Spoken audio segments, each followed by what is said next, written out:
Hello, family. It's your boy GRC. This is Crypto in the Morning. Hold on one second. I got to mute my background music. Hello, family. Fuck, I hate that shit. 23 live. Guys, this is Crypto in the Morning, the greatest crypto show in the history of the world. And on top of that, our trajectory moving forward, as all this dense information comes out, me and Sam literally are, every time we talk, we're just like it's Christmas and we're 6 years old. It's like, literally, it's so stupid. It's like, there's so much fun stuff. Nobody's looking at this. Nobody's digging deep. Nobody's really reading the white papers. We have an opportunity here. This is the entrepreneurial opportunity of a lifetime. There's entrepreneurs and then there's entrepreneurial opportunities, right? So when these big Tesla, anything that comes out that's revolutionary, Sam knows we're in it. I know we're in it. We love digging into this stuff. Guys, we have Crypto Fitness Challenge updates. We have a new video. I'm going to run it after we do the Hex from the Start song. Let me tell you what I've been doing this morning and give you a little show kind of overview before we go into the break. First things first, I'm going to try to do a 1-minute meditation after the break. I got to figure out, I want to invite Sam on when we do the meditation though. So I think maybe before we starting tomorrow, I'm going to try a 1-minute meditation. If people like it, I'm probably going to add minutes till we get to 5 minutes. So that's my plan. Sam inspired me, and a couple other people in my DMs were texting me about stuff. Inspired me, thinks it's a part of my life. And if I imagine Sam, if we did it in the show, that'd be like an extra little bonus for our day every day. And me and Sam love extra bonus points for life, even though no one's counting. Guys, let me tell you what I've been talking about all morning. Hurricash, Fiat.io, Hedron. And I have to bring up some stuff about Hedron to Sam, because I looked back on some film and me and Sam were talking a little about Hedron, and there was a couple things we were missing, kind of disregarding. So I do want to go back. Guys, sometimes we're just talking too, and there's like not the thing we're focused on. So if we say like a comment here and there, again, Hedron has given free money to every single Hex staker. To me, there's problems there, but downstream use case, there is downstream use case, which I don't bring up enough. So I want to dive into some of that too. So me and Sam can kind of clear it up, because maybe in 3 years, it'll be the thing that's popping, right? Maybe that's the thing that we'll be doing in 3 years. We want to stay really open-minded on this show. And I read every single comment from the last week last night. Appreciate everyone's comments. I appreciate everything you guys are doing. This is like a dream of mine. I'm so excited, guys. Let's talk crypto. Let's talk a little bit about the fitness challenge. We're doing the 6 p.m. Telegram group for the fitness challenge, Crypto Fitness Challenge Telegram group. We're doing the live AMA where you can come in, write your questions down. I'm going to stay in there until all those questions are done. Sam might have to be a little more timely, but and if you have any questions about any vitamins, you have to ask Sam. I'm not answering vitamin questions. I don't know enough, period. I just don't. And I don't care about vitamins. So I just haven't gotten there yet in my mind. So that's just me being honest. I'm going to jump off here real quick. Guys, I bought my Hex from the... Come on, where's the video? Why not? Young folks, you tripping on them motherfucker.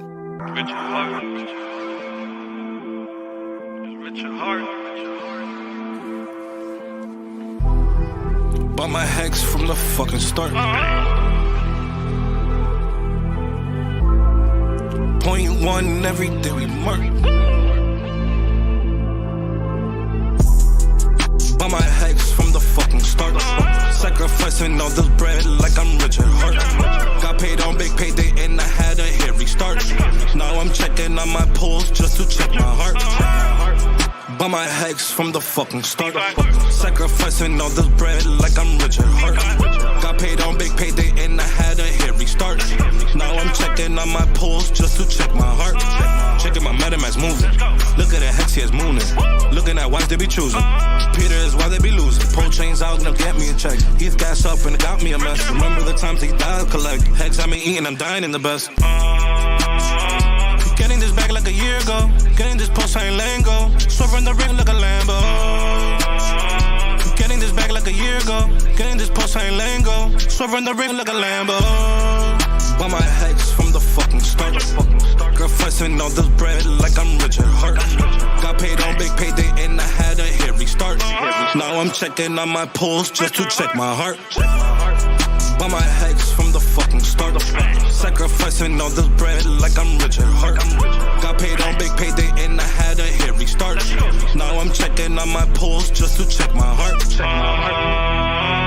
Richard Hart. Richard Hart. Richard Hart. Richard Hart.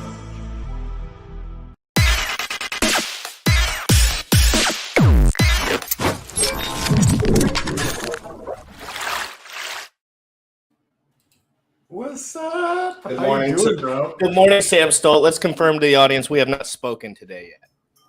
We spoke briefly, or we Very spoke briefly. Over text message this morning, but not on the phone.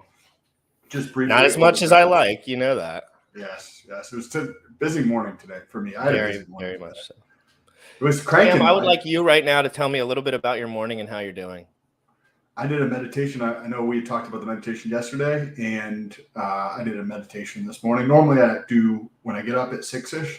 I will do a meditation in my bed for 10 to 20 minutes. I find it to be helpful before I get into my phone and do everything else to just get into meditation. Then it was just taking a shit and cranking stuff out all morning. Already got to the gym. I did my cardio, did my stretching, did my breakfast, all that stuff. So I hope your fitness challenge is coming along well. I know you did leg day today, but I was like stoked. I was very, very focused. I'm pumped. I'm so focused on fitness, dude. I did not know this could happen again, like for no reason.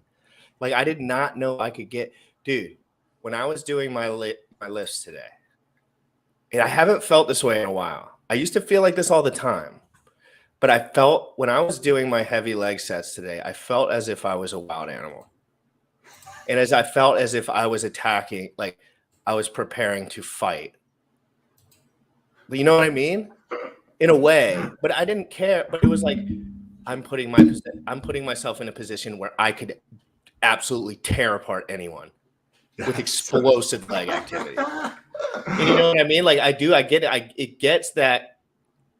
Sometimes for me, there is a piece of it that's like very, and I'm a guy too. Like not everyone needs to feel like a freaking crazy man all the time. But like when I'm connecting with my workouts, I feel almost like sometimes when I'm doing rows like this, I literally imagine like there's 100 kids in a bus that's like going underwater, and I have no choice, right? You have to throw the kids. So like it doesn't matter if it's your 20th rep or your 50th rep, you're chucking the next kid, right? Probably. I don't do that, but I do something just thinking about like, so if I am doing a row and your lat is like muscle that kind of looks like a wing on your back if you're very lean. So when I do a row or any back exercise, I'm literally thinking about the muscles that are as a lat that come down towards your back, across your back. And I'm thinking about them as like rubber bands, but I'm squeezing them down as hard as I can and trying to think about each individual muscle fiber and trying to engage each individual muscle fiber with every single rep. And one of the things that like helps me, Bradley Lincoln with the $20 super chat. High T, Bradley Lincoln. Look at that beard, built on T.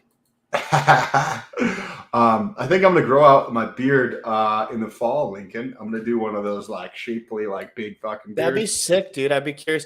You're very chintastic. A lot of people do that aren't so chintastic. You're very chintastic. So like that might counteract your alpha by covering your chintasticness. You never know. Guys, I'm gonna shave the head during that time too. And another reminder, this is very important. If you have not worked out in 6 months, listen to me, everyone in here. If you have not worked out in 6 months, do not do the hardest workout you've ever tried. You will literally rip your muscle fibers out of. I've done that before, where I started doing even a moderate leg workout after a month break, and my hamstrings are pulled for the next month. I promise. You do. If definitely start with something. Like, don't just be like, oh, GRC's saying to take it relatively, don't go necessarily balls deep. But like, you have to think about this from a longevity standpoint. The point of this is to be consistent with it. So if you know that if you go really hard and then you're sore the next day and you're not going to feel like working out, then don't go hard. But if you're okay with going hard and you're willing to like could be consistent with it, then do it. But if you look back at your history, if that's not your case and you go really hard, your legs are sore and then you're being a baby and you don't want to go again, then don't do it really hard. Because consistency but what I think there's some people that don't work out hard, Sam, or never have. Remember this. Very true. Very true. Like, it's hard for me to. I'm telling you, I remember in 8th grade when I did my first like real leg workout. Like a coach taught me how to do squats and stuff, and I was doing it, and I did it pretty good. It was a pretty good leg workout. And I remember the next day I could not sit on my chair. I couldn't even sit on my chair because my ass hurt so bad. I had to stand up. And so I'm saying, guys, you might not know that that will occur just because you're going hard. If you have had no lactic acid buildup over the last 5 months in your muscles, it's going to be too explosive. It's going to be too much. And I just want you to know, like this, I'm saying going hard, like we're going hard to better ourselves. We're not going hard in the gym necessarily. I've been training for a decade. I can go hard in the gym whenever I want. But I also... I did 3 hard sets of legs. I used to do 11. Sam, it's 100% different. I used to go in there, do squats, deadlifts, straight leg squats, single leg, both legs, and I was just like ripping it. And now I'm like, I know how to be more effective and more time efficient. While maybe I didn't get all the gains I used to, but I'm getting most of the gains. And once you build that momentum, somebody had just mentioned in the chat that they're doing this for the long haul. I don't remember who that was, but I agreed to do it with long haul. And I also have been doing something for over 20 years, 25 years almost at this point working out. So sometimes the point of view I have is from somebody who's been doing something 25 years and putting yourself in. If somebody's never worked out, I completely get that, like, a 25-minute workout would be fucking amazing. Just do the 25-minute workout. And I have to remind myself that I'm in a different place than a lot of people when it comes to working out and whatnot. There's like David James, or like there's a couple other people in the chat who have clearly worked out before. Like, yeah, you guys go in fucking hard. But the people who are just starting out, because we have a spectrum of people who have years and years and years of experience, and then we have people who are brand new, like never worked out in their life before, right? So imagine just working out for the first time in your life. Imagine trying to introduce crypto to somebody who's never heard of crypto before. They're gonna be like, oh my God, this is fucking crazy shit. I have no idea what you're talking about, right?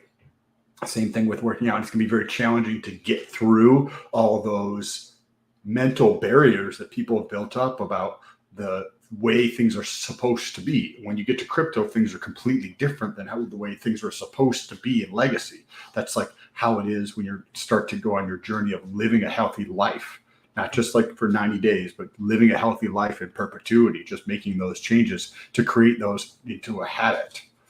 If you are sore the next day, it makes you happier, by the way, guys, for all of the people that are like, I don't want to do things that are hard. No, like you legit get way happier, like legit way happier, Sam. When you tell yourself you're going to do something in the morning, you told yourself you were going to eat liver and stick to your macros this morning and go to the gym, and you did it. And you go to bed with peace. And you go to bed with peace. I go to bed with peace knowing that I'm not screwing anyone over.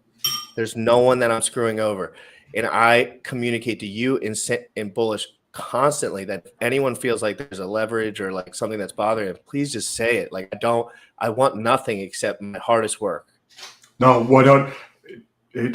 I journal this morning. So one of the things, if you find yourself to have not a lot of mental peace, that has been tremendously helpful for me, meditation, but also journaling and articulating what is going on up here on paper. So I'm journaling this morning, and I'm recognizing there's a lot of people out there, right? And just because some things have happened in my personal life, right? And there's a lot of things that people are just not honest, right? And that is not at all how I like, if that's how GRC was, we wouldn't be fucking doing this, because I wouldn't be talking to him, right? But there's a lot of people out there who the only reason they're going to be doing something is because they have an incentive behind doing that, to try to get something out of it, to try to get money out of it. They're going to lie and whatnot. So just be very, very cognizant. Stick together forever and like team up and be like brothers forever. You know what I mean? Like that's how I see things. Like, and I know you do too. But like, I've always felt like there's no benefit to me being on an island doing this by myself. I could certainly do it. I would have no issue doing this by myself. It would take much fucking longer, like a fucking long, like wait longer. But at the same time, I knew I was capable of. I was excited to do it. I didn't know Sam was Sam was going to talk about crypto. I didn't know Bullish existed. You know, like, and look where we are because it's not serendipity, but it's like when two people talk about it, it's like we just meet in the middle. Guys, I'm telling you, if you don't have friends that you trust, even you don't have to trust them with like your fucking everything. Just trust, like, as long as I trust, honestly, I would trust you in Bullish with my seed phrases. Yeah. Because I would be like, bitch, you better not fucking give me that shit. I'm not taking that. That fucking gets fucked up. I'm not touching that shit. I'd be like, there's no but anyway, like that's the kind of trust I need to have in somebody to move forward with my daily life. I don't care if I get robbed. I'm not affected by things like that. Nothing affects me. Like people are like, oh, money, this, money, that. I'm like, I'm richer than all you guys, and I don't even have any money. Because it's peace in the inside. No, because I don't have to spend money on anything. You're like, I'm rich. I'm like, you spend $100,000 a month, bro. You're rich. How much shit are you paying attention to? I can do whatever I want. Yeah, that's correct. It makes it so much easier. I'm so rich. I'm like, you got 3 kids, bro. And I'm not saying like, but I'm saying like, I think richness to me is independence and freedom, but money is a piece of that. Okay, that's why I do crypto stuff. I have to read. Nope. We need a Hacks and Flex group. That's what we should call. Hey guys, is everyone in the Telegram that signed up for the crypto challenge? I'm loving the Telegram, by the way, guys. I want to give two things here because we didn't get a chance to talk about it, and then we can talk about the Telegram. 2 things. So like 2 things for people who are brand new or even people who are just not doing it for themselves. Get 50% of your water in for today. So what does that mean? GRC, how much do you weigh? 163.5 pounds. So he should be drinking a bare minimum 50% of his body weight in ounces of water per day, right? And that equates to roughly 4.5 of these. So that means he's drinking 4.5 of those liter. And I would definitely drink 6 of these today. No, without a doubt, I already drank 2. Not only is that going to help you with your weight loss, it's going to help you with your mental clarity. It's just going to help you remove more toxins. It's going to be better for your liver. It's going to be better for your kidneys. It's going to be better for your appetite control because most of the people actually want it to drop body fat. Increase your water. So count it. Literally, I for me, tremendously helpful. You might do the same thing, but I place the water out. So I drink a gallon plus per day because I'm 246 pounds. Half of that is roughly a gallon. So I drink over a gallon every day. Then I place it out the night before. I know that all of those mason jars of water on the counter or the tea need to be finished, period.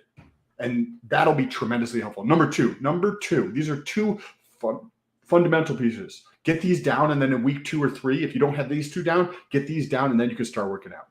Get your water down, start counting the number of ounces. You're like, I drink a lot of water. Fucking count that shit. Count it first.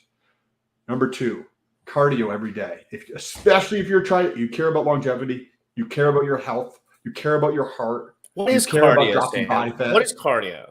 Good question. So anything that's going to be active for you. You were like, oh, I got to rake up the leaves in the yard. Fucking great. Do that for 20 minutes every day. You got to clean out your garage. Do that for 20 minutes, right? Go for a walk with the dog. Go for a walk with your girl or your boyfriend, right? Husband, wife. Do something active. Do something active for a minimum of 20 minutes every single day, 7 days a week. That's going to be so great for your longevity, for your health. The Telegram group got sent out in an email, right? Mm-hmm.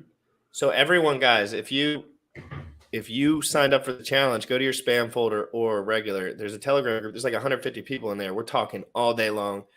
Every single food, workouts. I was posting some of my workouts this morning.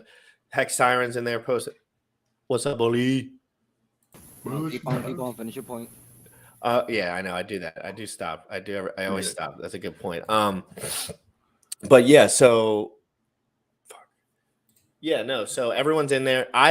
Personally, I love the Telegram group. Like everyone else is busy. It's stuff to do probably. Like everyone likes Telegrams. I like it. So if you want to interact with me personally, I'll be in there a lot. For sure. And that's Sam won't be that active. That's the thing. He's like not active. That's the thing. He's never active. I'm always active. That's the thing. It's I'll be put something in there, but it's not like I'm this. I have a lot of things going on, and I might not spend time interacting back and forth a bunch of times. But if I'm in there, I'll respond to like several people all at once. But then I might not be in there again for 7-8 hours or something like that. I have a special guest coming on that you're gonna love. Oh yeah. 20 minutes. Regarding the Telegram, there's some people who came in last minute via private invite, so you probably don't have the link. I'm gonna send out another email shortly with the link to the Telegram. So whoever received it already, just ignore it. It's pretty much for the newcomers that came in. You guys, and any of you guys don't know Bullish Ox, he is my producer. He is one of my best friends, and he's a fucking Hexagon cold-blooded killer.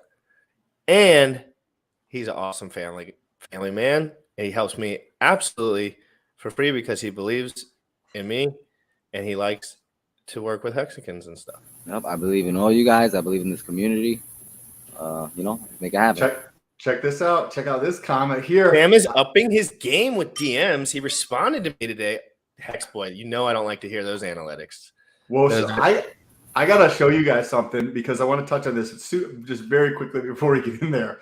I'm gonna do my pitch on my Twitter. What are you about to do? Okay, cool. Hey, I'm gonna go use the bathroom real quick. Okay, cool. So we have this 90-day challenge going on where you can win around $16,000 or $15,000 for the Hex ETH, right? So that means you're gonna get the same amount of Hex on Pulse Chain, right?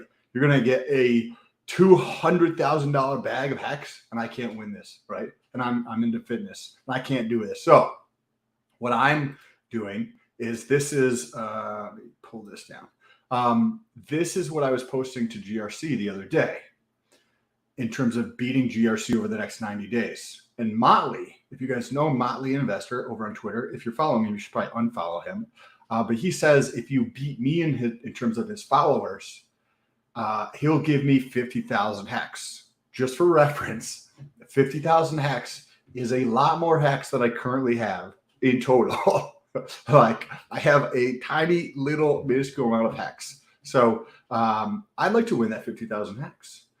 If you guys want to support that, there's a link down below. Scroll down to the bottom of the description on YouTube, and you'll be able to actually click over to Twitter. And as Hexboy was mentioning, I am working as of this morning while I'm doing my cardio. I'm getting into messages and responding to as many messages as I can while I'm doing cardio. And I'll be spending more time doing cardio as we go through this challenge because I'm cutting. So nice. I love all the photos people are posting. GRC is not cutting, so I'm going to be in a great mood eating extra calories. Sam's going to be upset, maybe a little aggravated, maybe a little bit more likely to have erratic thoughts. I'm going to be in my zone, just eating like a fat king, ripping these weights. He thought he was doing the right thing, but I'm playing the mental game long term. I know he's going to crack under those minor calories he'll be eating. He's like, no, I'll never crack. No, that's not happening. It's not happening. Anyway, guys, strong. Yeah, I switched sides with Sam. I know that always pisses me off too. There we go. Whoops. No. There we go. Hey, Sam, real quick.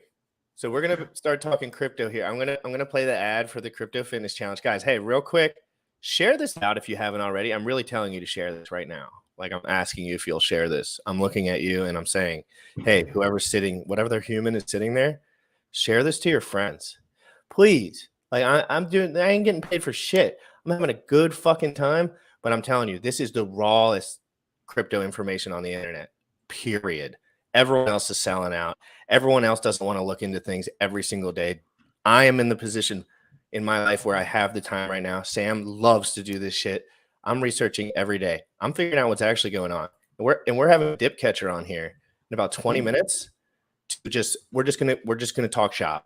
And I have a couple things that I want to bring up to get the conversations flowing in a direction, and we'll see how it goes. But really proud of Dip Catcher, so I wanted to have him on the show for one of the biggest hex stakes in history, 5555. Then going straight into the Crypto Fitness Challenge. Yes, perfect. Let's pull up that Crypto Fitness Challenge. Brand new promo video, brand new premiere right now.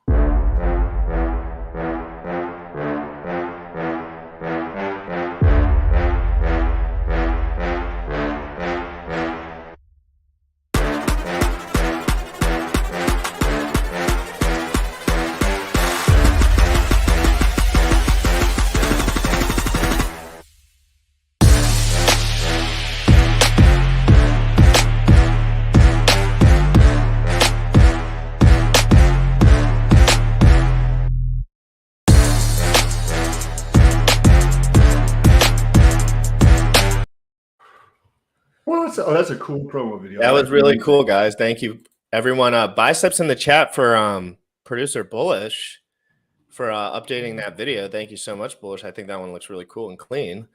I like it.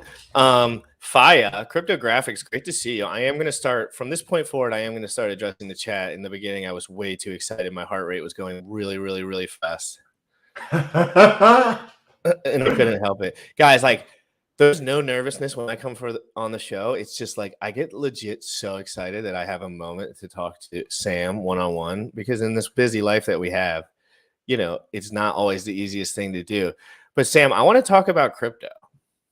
Yes. I want to ask you a couple questions. Please. I love crypto. I'm so excited. You know how many times I've woken up over the last 60 days thinking about crypto and not being able to sleep again because I'm so excited about the future with crypto, what is happening in DeFi. There are so many cool things that are taking place. There are so many cool people in my DMs. There's so many cool people on Twitter, and they're smart, intelligent, thoughtful, trying to better themselves, and it's fucking awesome. I'm super excited. But what questions? You were learning about some good stuff this morning for guys. Fiat, we're doing right? an episode on Terra Luna. Boom, just dropped it. Here we go. It's on Friday. It's with a Hexagon. But the Hexagon, who's the biggest Terra Luna expert, guys, hear me out. Before you stick your finger up your own butt, listen to me. I think the relationship between Pulse Chain and Terra Luna could be a good one. In which way? I think that they're both ecosystems that have a lot of similarities. Okay, and they have a stable coin. And stuff. We need to learn more. That's our episode on Friday. We're not going to talk about that shit right now. But I just say I'm learning about Terra Luna. That's all I'm saying, because I think between the bridging, Power City, everything I'm learning about going in and out of all these different projects, I just want to learn. Like I look up the Google Analytics. I see the people clicking on Terra Luna. There's a lot of them.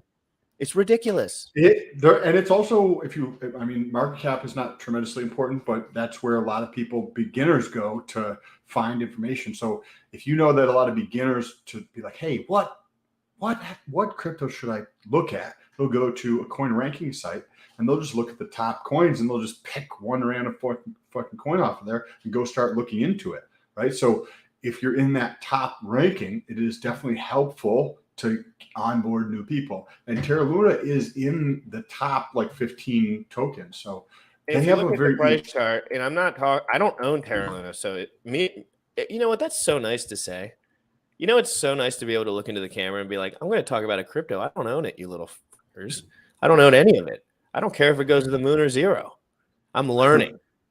Period. Like, I was watching a crypto show from a very popular crypto guy in the Hex community, and they asked him about Maxi. He had no idea what it was. He didn't know what it was. He didn't know what it was. He was a Hexagon? Yeah. Oh. No, he was like, don't buy Maxi because it doesn't. He had no idea what it was. And then the audience was like, Maxi is a derivative of Hex, dude.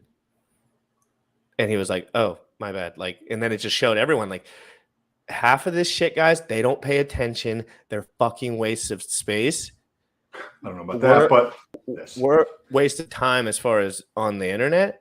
We are trying to dig into this shit for real, Sam. We really are. Yes, I'm trying my freaking best. I'm talking to every community leader of every person that has a sacrifice. I'm in their Telegram groups. I'm in the Twitter spaces.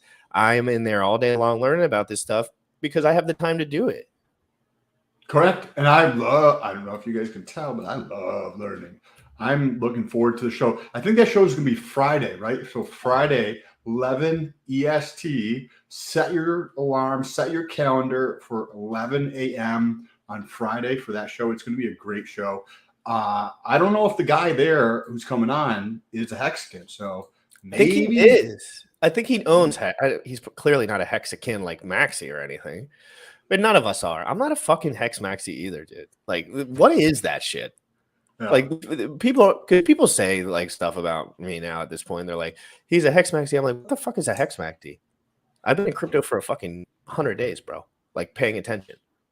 Like, there ain't no Maxi. I don't know shit. I don't know enough to be Maxi. The second someone says Maxi, you just label them as retard.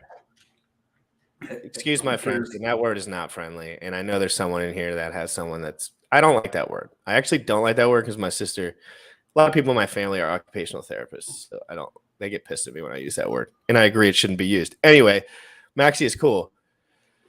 Anyway, so we're gonna talk about. I've been talking about Maxi Hedron. Remember, you said Hedron had no. I was being facetious. But I do that all the time too. I say things quick and move on to the next subject. And I understand, like even scam coins, like and meme coins have value to the marketplace, whether it's like just showing that there's no utility, right? Like that has value to teach people. But Hedron does have utility within it. I mean, they do have a built. No, it does, correct. Like you can borrow against your Hedron. Yeah, right? And you can buy liquidated. I mean, you can buy HSI stakes that people sell. If people go through and sell them, turn them into an NFT and sell them. Yep, correct. Yep. If you want to be a shark, imagine if you were a shark or a whale and you were just like, all day I'm going to just pay next to nothing for these HSI. But what, do we think that they're going to sell for next to nothing? Well, it's the period of time. That's the problem. People want results, right? Where do you find them too? Where can you go actually find Hedron.pro? The NFTs to purchase? Oh, dude, I have not a clue, and people have done it. You go to the NFT platform, people have done it. Whatever one it is. What is OpenSea? OpenSea. So OpenSea is like Uniswap kind of thing, but for NFTs. RH ecosystem. I mean, I understand the RH ecosystem, Maxi for life. That makes more sense to me. Like, if you really love. Now that Richard Hart's coming out with a literal blockchain, like if you're an RH Maxi, like that's fine. Like it's like saying you're an Ethereum Maxi. Like if someone was like, I'm an Ethereum Maxi, I only use things on Ethereum, I'd be like, it makes sense. It's a lot. I mean, so many things on Ethereum. There's a million fucking things on Ethereum. It's like if someone said I'm a Binance, it just wouldn't make sense because what if somebody's smarter than Richard Hart that Richard Hart's like defers to? What if there's a guy that comes out and Richard Hart's like, this man has more experience and knowledge than me? In some of the subjects. I know that probably doesn't exist, but I'm saying in general, I think Richard would theorize the same thing. If there was a guy that was so badass at crypto that Richard was like, wow, Richard would probably just want to become him or know anything about whatever he knows. He would just try to expertise that. But again, like I think there's a lot of synergy, like Elon Musk, people like this. Like imagine how smart Elon Musk is about some shit, right? Some certain shit. And then Richard's so smart about some certain shit. That's like us, right? I was so smart about some social stuff. You were so smart and detailed with the way you work. And we kind of synergized together. You know what I mean? I want there to be more synergy yes. Between these other projects. There's leaders of other projects that are very smart men. And they're leaders in their communities. And they've changed the whole entire world in their eyes. But Hex and all that. And I don't care about this is not about pulse chain adoption to me as much as like, this is about telling people in this community to start learning. I'm talking to them. I'm going to have, back to the NFTs and the OpenSea type thing, I'm going to have Stakes and Apes on and get a lot of the NFT and smart contract and how you can use it for a brand or building and all that kind of stuff. I'm going to be talking about tomorrow, a live stream tomorrow evening. It's scheduled on my thing, on my channel. There's a link down below. I think it's. And he's going to post on Twitter a nice post, not just a share and click, but a nice post with a separate thumbnail that describes the show he's going to have in detail. And that's going to have a instead thumbnail. Of just pressing the share button and pressing send like everyone else does, because I like that's where I like shine, right? I love like detailing each, you know me, I love the little detail. I love presenting.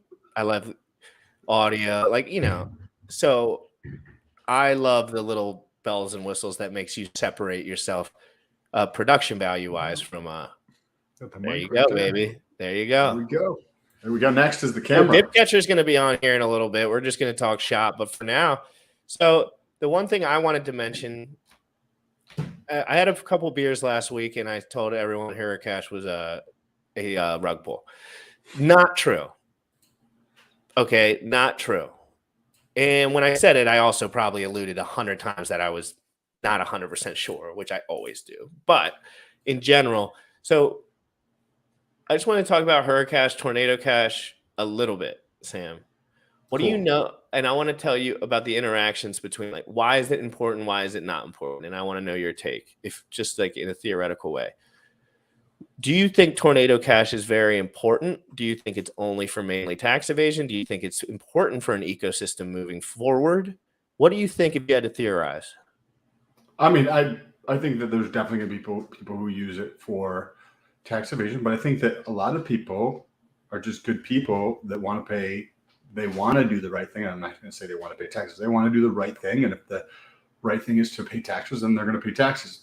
I think the bigger use case is going to be people who just don't want to have their bank statement online and have everybody know exactly where they're sending money. Like, Do you I think don't want to post my bank statement. You think that's a human right? Well, how I guess we'd have to talk about. No, like morally, do you think people should be able to go about this earth without people knowing where they're spending their money? Or do you think at this point it's just like, I mean, where you're spending your money is like, it's like other people's shit, right? Like the systems are other people's shit. That's where crypto kind of changes it, though. That's kind of why we're here, right? I mean, I would lean on the side of privacy. I think that in an ecosystem, Sam, why? Right. I think in an ecosystem, this is almost vital. Vital. Which way? Well, so with the bigger, okay, this is totally fucking me just thinking and talking to way too many people. Okay, Bob's awake now. We're talking about Tornado Cash. Freedom, Sam. One thing I like is that I do believe it is a freedom to have that. If I send money to Wendy's, not he know every single fucking thing I've ever done with my money in my life. That's what happens, though. So think about that, Sam. It's one transaction between you and me, and I'm just a motivated little son of a gun. And I'm like, I'm going to see, just for the fuck of it, every single wallet this dude's ever connected in his life. Correct. And that's how I think most people are going to use, the Tornado Cash and Hurricash to, obfuscate. But it's also important for the bigger entities in the space, Sam. Hear me out. So that there's bigger entities in the space, and people know their wallets, right? They're doxxed. I mean, people know if there's a wallet with $1 billion in it, it's clear. It's clear as day whose it is, or like that it's associated with one person. So there's movement. Anyway, those wallets need the opportunity to allocate their funds without everyone knowing what the fuck they're doing. That is so important, because even me, I'll start digging into some of these bigger accounts in the last couple of days and I'm like, why? It's great and it's transparent, but at the same time, people that are proactive, I think that they should have the right. And some people don't give a fuck, excuse my language, but they should have the right to be able to spend their hundreds and hundreds of millions of dollars on other projects, right? Because they'll get allocated to other projects, most of it. And I think they have the right to do that without people knowing exactly what they're doing with all the rest of their money. I think it's important because of the FUD it will create. If the OA wants to do something, like, what if that's the most important thing at the time, but everyone else says it's the worst thing to ever happen? Or what if there's somebody's trying to get into some type of investment or something where if everybody knows, then it ruins the investment in some capacity? Like, you could easily see that happening in some way, shape, or form. Where great point. Like, just as far as like if I'm trying to invest into something and everybody knows where it's investing, you're going to drive up the price of it potentially, or maybe the investment, whoever it's going to be going to, maybe they get attacked in some way, whether online or in person, because I'm associated with that, right? Like, I do think privacy is important, but I do also see the long-term trend where there's going to be less and less privacy. Like as we, progress through this thing called life, we're going to have less and less privacy, and people are going to actually appreciate less and less privacy. You're like, oh, not me. And people in the community are going to be like, oh, not me. I fucking like living in the woods and shit like that. Cool, bro. Well, hey, everybody. Dip Catcher, if you're watching, I totally forgot to send the link, bro. I just said, see you soon. No link. So I just sent the link to your Twitter. That's great. Good job, GRC. I just sent the link to your Twitter. Bob Lagai is on a mission to impale every human that comes in his way mentally and spiritually. I love the way Bob thinks, and because he's such a stand-up analytical guy, and I'm not, and it motivates me. Like, maybe I can get there one day. By the way, real quick update on the fitness challenge, because we forgot to mention it earlier today, that if you didn't get your link, if you didn't sign up on time, the last sign up, absolute last, tonight before midnight, you have to reach out to us. The message just has to be timestamped beforehand. Also, if somebody's going through and cheating, there's ways for us to see that on the back end. So yeah, we can tell if you're cheating right away on the back end. Don't worry, we're not going to tell you exactly how, but it's obvious. It's obvious within the system. So guys, we're just going to throw you out of the thing. So like, you could, up to now, no one's cheated. It's only been one day. We'll just go ahead and say, like, if no one else cheats from this point on, everyone can stay. Yes. But that's not going to happen. I will be dumping people out of there. And this is about taking your life seriously in daily habits, guys. I don't want you trying to fucking take this money or do whatever. I just want it to be fair. I'm not going down in the privacy wall without a fight. No hate, but anti-privacy is 90% authoritarian crap. Check this out. OpenSea, Bullish pulled this up, so thank you, Bullish. This is a Hex stake instant. So this would be the HSI stake, I believe. Okay, so this says, let's take a look at this. I think this is the NFT. It's 0.22 T shares, 31 day. I'm assuming this is 31 days of 371 days. How much is it selling for? 700. So this is interesting. Talk, guys, man, talk. This is fascinating. Okay, cool. So what is one of the ways you can check to see about arbitrage opportunity? Anybody can do this. Right? This is selling for $800 for this NFT plus the transaction cost, so $820 or however much the fee is for OpenSea. This is 0.22 T shares, right? So what does that come out to be in terms of number of hex? Do you know? How would you figure that out? That's roughly 1 hex per day. Okay, but how would you figure out how many total hex this stake would finish with? Well, okay, that's very easy. So all you would tell me where to do. I'll pull it up. All you would do is multiple 31 minus 371. Okay. And that is 340. Yep. And so you do 340 times into the hex calculator. Hold on one second. Or what do you? So 0.22 T shares for 371 days. So you want to know how much money they put in? Yeah, basically, because is this selling at a discount or is it selling at a premium for $800? Well, let's go over to hex.com then. Let's go to hex.com. Okay. We're going to pull up hex.com. We're going to try to figure this out. Yeah, we like to do things on the fly. Me and Sam, we're learning. Just learning, dude. It's so good. Let me pull it up real quick. Bullish, question on the sharing the screen in regards, this is more of a technical thing, but I used to be able to share the screen, and then when I go to a new tab, I could just press share this tab. That option is gone, Bullish. Do you know why that took place? Okay, so now over here on hex.com, what do I need to do? So let's go to stake. Stake. Okay. And then we're just going to go 381 days on the time.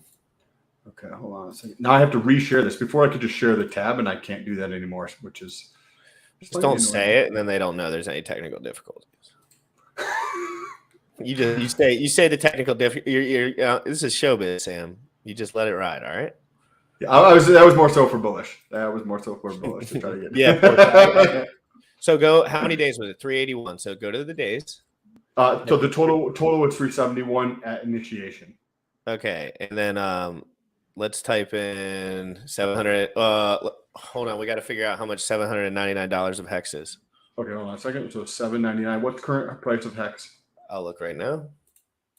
Okay, and then we'll divide that by 799, and that'll give us the price for how many hex there actually is in there. Yep, there is. All right, so we're at 17.9 right now. 17.93. 17.9. 0.1793. All right, so that's 4,462. 4,462. Okay, so I put 400. So you get 2.47 T shares for that, where they had 0.22. So it's a little bit less than that. It's a little bit more. It's 0.27 more. Yeah. So that means, I'm sorry, in the HSI stake that is being sold on OpenSea is actually being sold at a premium then. Would that be how I look at it? Because you need more hex today in order to be able to buy that. Yeah, but so you're buying it for $799. You're getting a good deal if it was a longer stake, but it's the short ass stake, so you're not making enough to like break through fees, I think. Well, you know what I mean? It costs $800, right?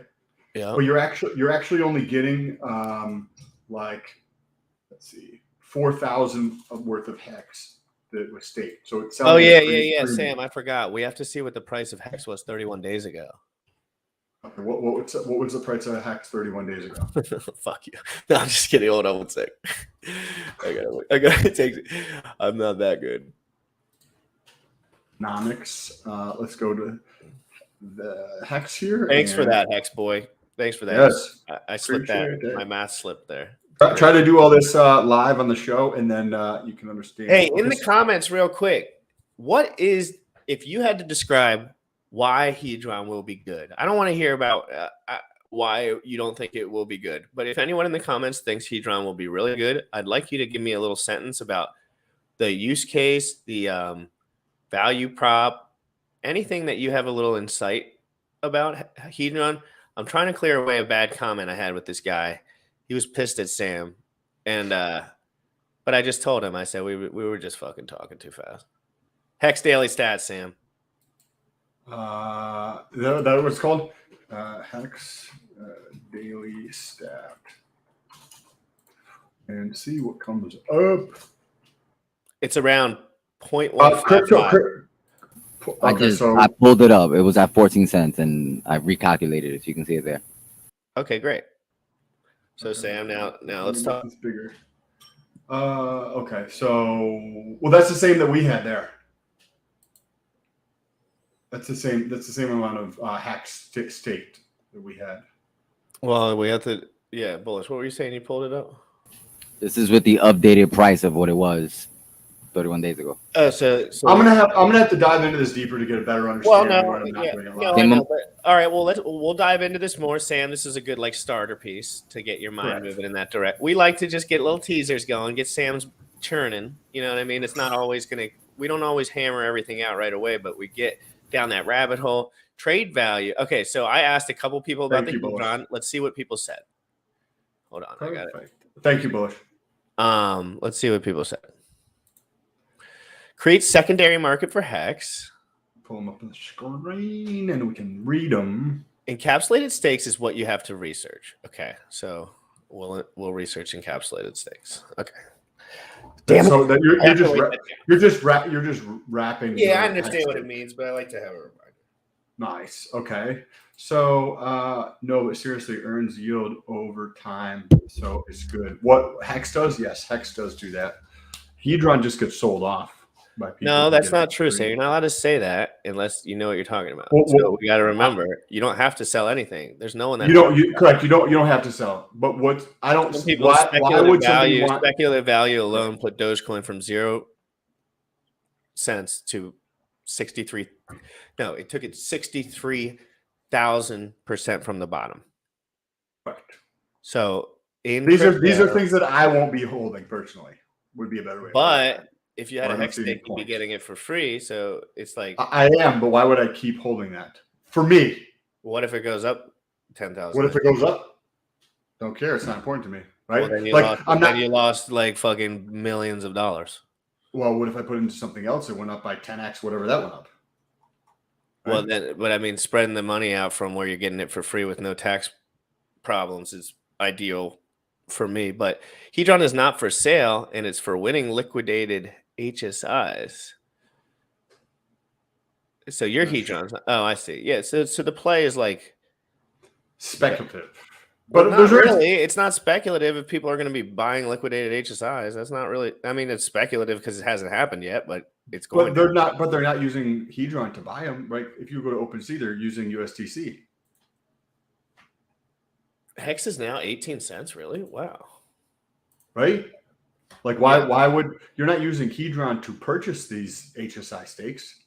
Someone comment something's going to make everyone. A person like Sam should hold Hedron. He doesn't understand. Hex will help him, might move higher in Hex. Yeah, like that. I think it's important to hold personally. And how about we ask? Who asked that question or who said that? Because I mean, like, I don't see any value for me holding Hedron. There's no value. Well, is there any value for you holding Bitcoin before it was popular? No. And that's why I didn't hold it. Right. Right. And that's why you missed out on the biggest gains in history. Correct. But you do the same thing with Doge, right? Why don't you hold Doge? Pretty simple, right? There's actually utility. Look at private chat and you'll see. Look at private chat for a second. I have a special guest that's going to help us just talk through stuff and chop up. I'm sure he's feeling a bit relaxed because he had a stressful, well, I don't want to call it stressful. I hadn't talked to him about it, but let's just say he did one of the biggest hex stakes in history, and then he ripped his shirt off, took a picture, signed up for the fitness challenge. It's your boy.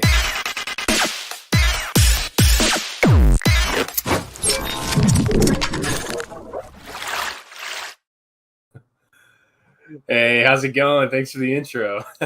Dip catcher, dude. You've been crushing this game harder than anyone right now, dude. Thank you so much, man. And just the life game, dude. Like, I know people are congratulating you, and even though your financial incentive for doing so, it's because you went for your shit and you wanted it, man. You wanted it. You guys wanted it, and you had the expertise to go at it. And it was extremely inspiring. And I'm so happy that people had your back on this because you know that could have gone crazy in people, how they talk. Yeah, man. Yeah. I'm so thankful for how well it was received. Pretty much unanimous support. There were a couple people, here and there that were, pushing back, but, it just kind of all makes sense. And it's using Hex exactly how Hex was programmed to be used. And so, and it carried forth a lot of the things that people like about the, Hex and like other Richard Hart creative projects.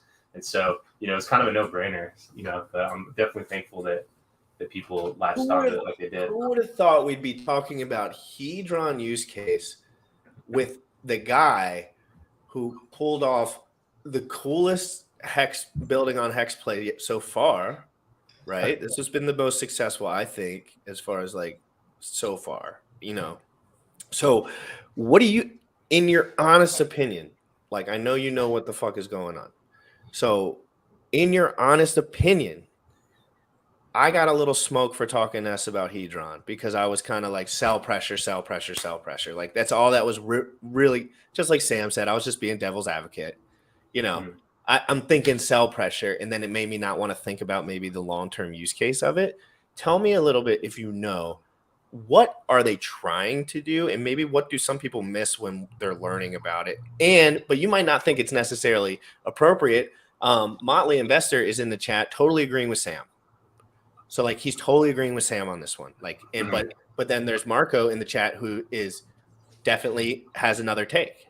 So I just wanted to ask you. Yeah, I mean, I think, there's kind of two separate parts to Hedron. One is the stake, like liquid stake aspect, where you can stake through Hedron and then mint your NFT from that stake and then sell that NFT, which allows the holder to claim that stake when it's over.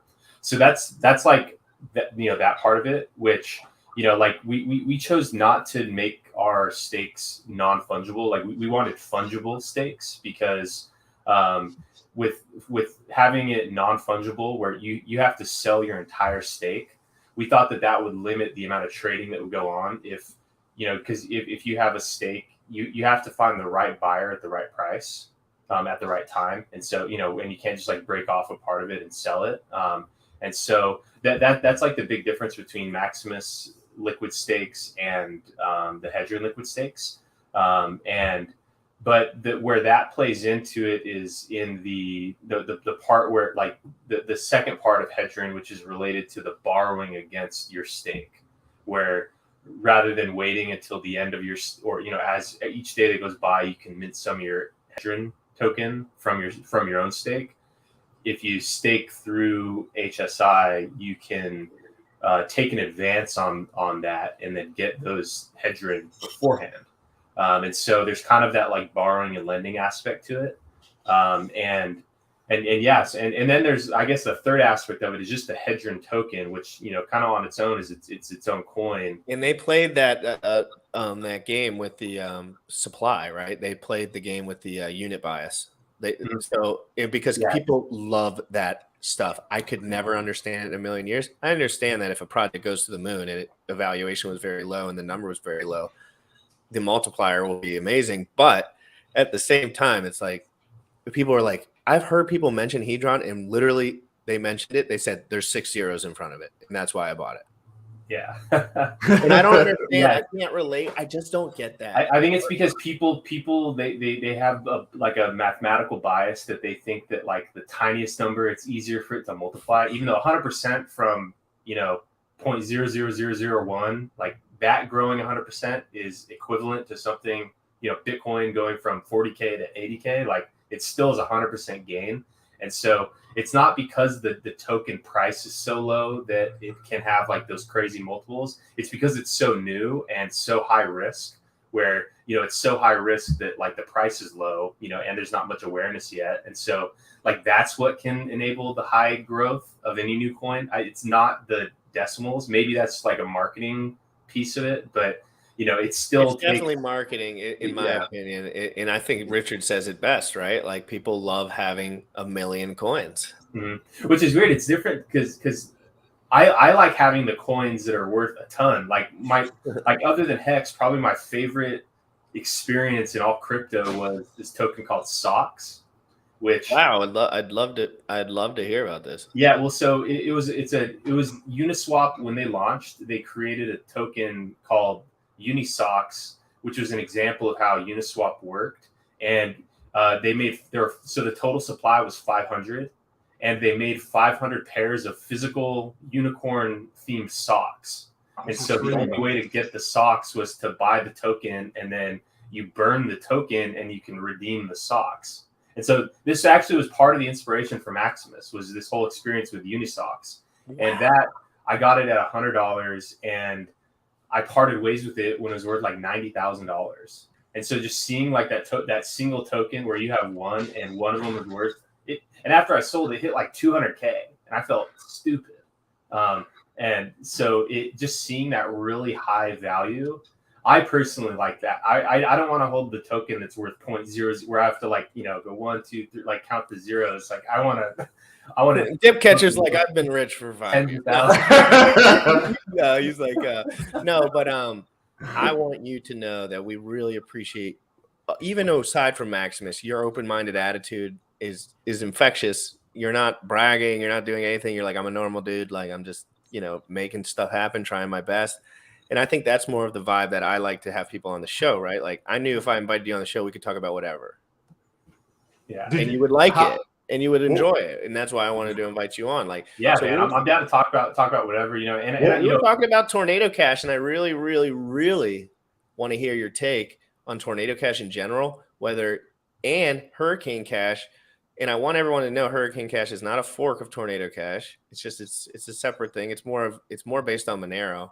And but people were also telling me like they might not want to be super public because they are Hurricane Cash too. And I was kind of I was like, I wish they were more public. I wish they were more public and they would talk to me. And then people that were smarter than me kind of were mentioning to me like they're kind of might not want everyone looking into their shit right away. Because let's be honest, that is a platform that has a reputation for good and bad. Yeah. You ever use it? Do you think it's necessary for a blockchain moving forward? So I actually wish that Tornado Cash was the default on Ethereum. You should I wish that it was like security or privacy by default, and then you could opt out of it as opposed to having to opt into it. So that's kind of just how I wish it was. But can you explain what you just said?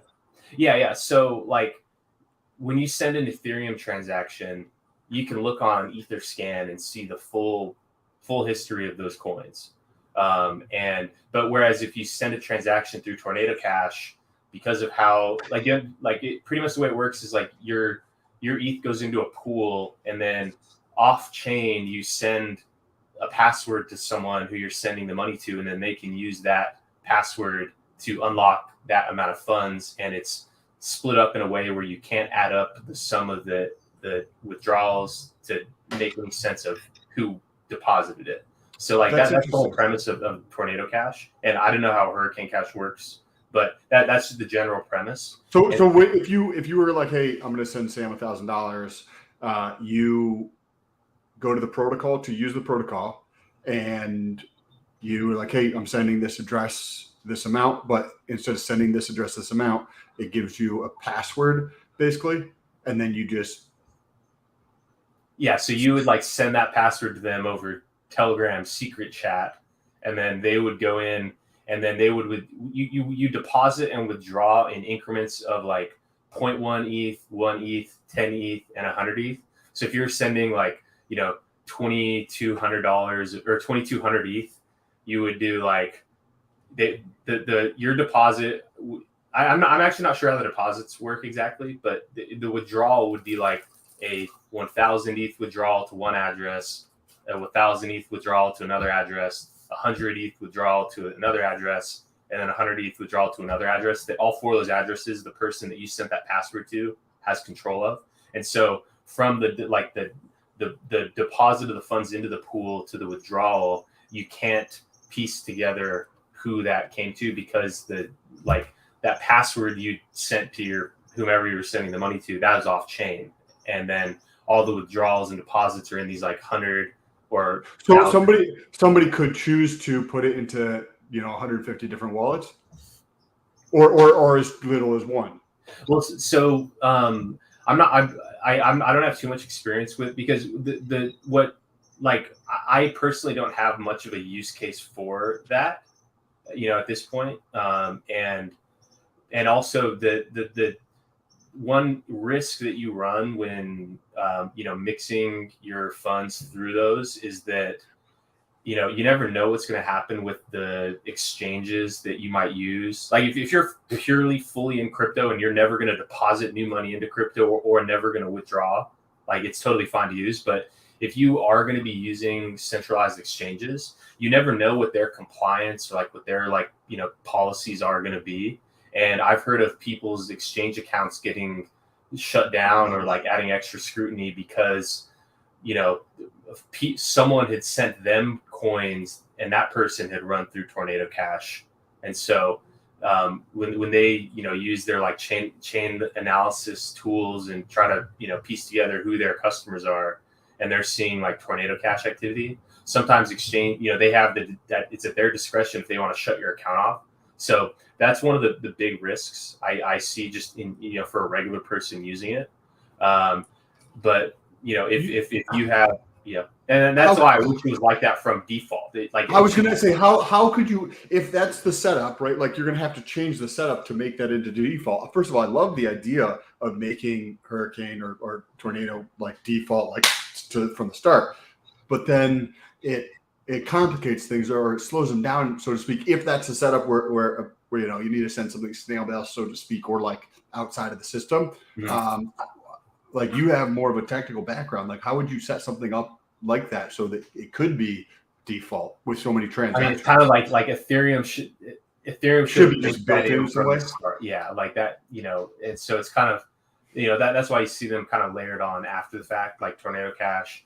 There was one, and also, there's also any risk in using like other smart contract. Like there was one of my friends who I tried to get him into Hex really bad forever, but he was really into like some like wacky shit on Binance Smart Chain. He was really into this thing called Morphos, which was a Tornado Cash clone or similar type of thing on Binance Smart Chain. And I don't even know if they got hacked, but the developer behind it just went crazy and like somehow sabotaged the whole thing, and people lost a bunch of money. And then like the Morphos token like nuked. And so, all types of weird stuff can happen, so like just in general, like there is like additional risk. And, and that's why I wish it was like privacy by default, and privacy was baked into the underlying protocol instead of having to rely on, external things to deliver that privacy, because aside from just like, the risk of the centralized exchange, like being like, okay, why are you routing your funds through Tornado Cash? These criminals that we know who are trying to use our platform to cash out, they're also doing that. Like, are you working with them? Because from their perspective, they see the deposits coming from the Tornado Cash relayer, and that's exactly what they see when criminals that they know are criminals are trying to use it. And so like, they have reason to, suppress your use of it. Could somebody use like, those, I think that there, and I haven't dove into them, but just heard about them peripherally, that there's credit card type, like prepaid type credit card things where you can put your crypto in, and then actually use your crypto to like back a credit card for Visa and that kind of thing, instead of sending it to a centralized exchange, or you're going to run into the same issue because there's KYC and setting that up. Yeah, pretty much anywhere where you're going between dollars in a bank account or dollars that are being spent to crypto, you're going to have KYC, and you don't know what their procedures are going to be about, how they deal with, different types of like mixing services and stuff. And so, because like I have I love those crypto backed. They're not credit card. They're really just. It's like a preloaded card kind of. Yeah. I've used the BitPay one. I've used. They shut down the BitPay one a couple years ago, but BitPay had one. Crypto.com has a really cool one. Do you use the Crow on yourself? Mm-hmm. See how it's. Do you? So you stay. So within Sam, within Cardano, I mean within the Crypto.com front end, you can stake on their protocol, and if you do a certain amount, you get like better rewards within the credit card. Yeah. You have to, like, when you set up the card, you have to put down a certain amount of Crow. And what's pretty funny is that I set my Crypto.com card up in beginning of 2021. It was like January of 2021, and then I put in my Crow and just kind of forgot about it. And then over time, it's every purchase you make, you earn a little bit of Crow. And then when Crypto.com bought the naming rights to Staples Center in LA, the price of Crow pumped. And I remember I had all this Crow just from setting up my card. And then the amount that the Crow had increased by was greater than the total amount that I had ever spent on that card. And so it's like, I lost it. Do you have to load it with Crow to spend Crow, or are you loading it with USDC and then you earn Crow? You can do pretty much any coin. I don't know if you can. Now, did you get those rewards locked in when you did it probably earlier, or does it just change with all the other rates as they lower them over time? I'm not exactly sure how they're. Yeah, because people are saying it's a little shot as far as the rates now. Maybe, yeah. To start, but like I'm sure it was popping at some point. You know what I mean? So that obviously these things change as more economic mass comes in. Rates generally have to go down. Can you talk about the thought process to get back to Hedron, right? Because it's not something that I would really particularly find useful to hold, right? But there is a ARB opportunity with the HSI stakes that are being sold as NFTs. Now, what's the thought like basically the analysis that you would run to figure that out, right? Because you have the HSI stake, right? We just looked at one before you came on, and it's selling for $800. Plus, there's a $20 fee or $30 fee from OpenSea, right? So you're going to have $825 purchase price for 0.22 T shares, right? So then it's like, what's the thought process you go through to see if that's premium, selling at par, or at a discount? Yeah, great question. It's kind of similar to how you would assess the premium or discount on the Maximus stake, where you factor in the principal, which for a fact, the principal, the number of T shares, so that from that you can tell what the earnings have been to date. So you can calculate how much the stake is earned, and then you can so that's a certain thing. So that's a known fact.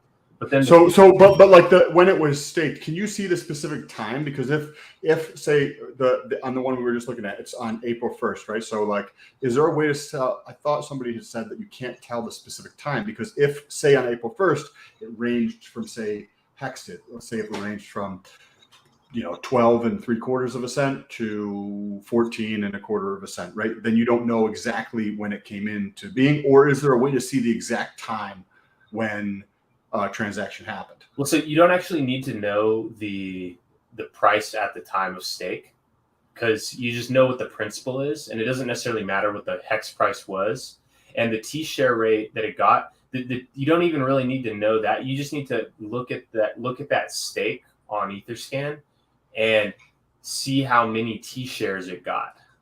And so, and it doesn't necessarily matter what the hex price was at that time. Oh, and then you use the T share price to calculate today, like what it would be kind of worth, type of thing. So I honestly never even think about the T share price as a way to value anything. Like, that is just like how many T shares you get when you start the stake. It's per hex, right?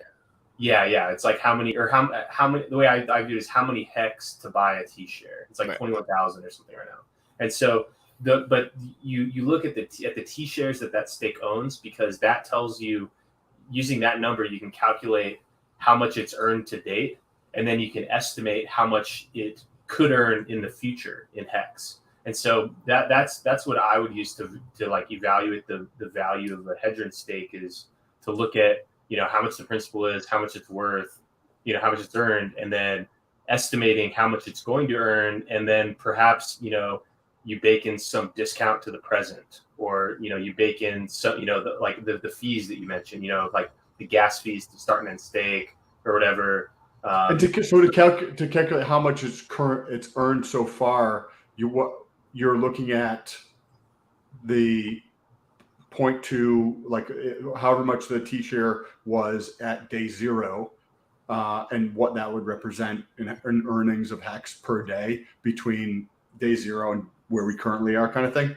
Well, so you look at it on day 0 to see how many T shares that stake has, and then you look at the daily payout per T share to calculate, how much hex did that T share earn today. Like yesterday, the daily payout was like 6.1 hex per T share. Is there a source that tells you the daily payout of historical? Yeah, if you go to, I'll put this in the chat. App hex. Why is my keyboard acting all weird? That's fascinating. Yeah, so there's something called apphex.win/charts, and that shows you the all-time history of daily payout per T share. Bullish, if you're there and you want to pull that up, I'd love to see it. Yeah. Okay. And then also you can also read that from the hex contract itself too. What can you read from the contract? The daily payout per T share. Okay. So that'll have that in the NFT under Etherscan somewhere. Yeah. Okay.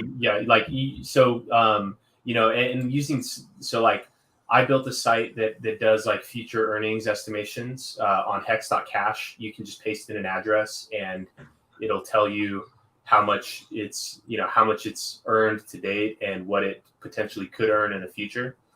So I have that site, and then also stakehex.today has a really cool future earnings calculator. Theirs is it's funny to kind of look at the difference in how they estimate in the future. Like my estimations are very conservative. my estimations, I assume that the price stays where it is today for 15 years. And I assume that the daily payout per T-share stays where it is for 15 years. There's, when you look, like they bake in some serious moon math in their estimations. So, maybe using both of those as like a range of like what it could be, I think is a good way to look at it. Because you truly don't know, because the daily payout per T-share is based on future staking activity, which you can't predict that. And so but it does take a lot to really move that number. Like that number does not move very quickly. And so in terms of the 9.5 or 10% staked. Yeah, like for that to so for that daily payout per T-share to cut in half, we would have to see the stake that the total staking go to 20% total.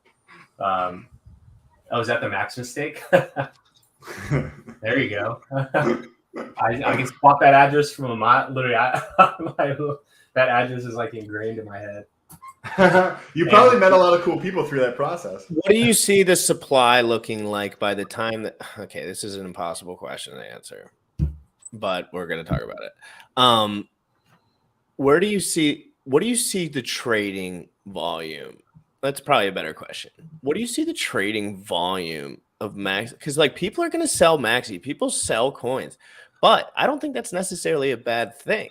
I think it could be a great thing for guys like me who are super smart and they'd love to buy Liquid Maxi, right? Like, what if you're going to keep Liquid? And this is just like from this perspective, people think that there's third-party risk, so that would whatever risk you think is involved, I'm kind of like putting that to the side right now. Yeah.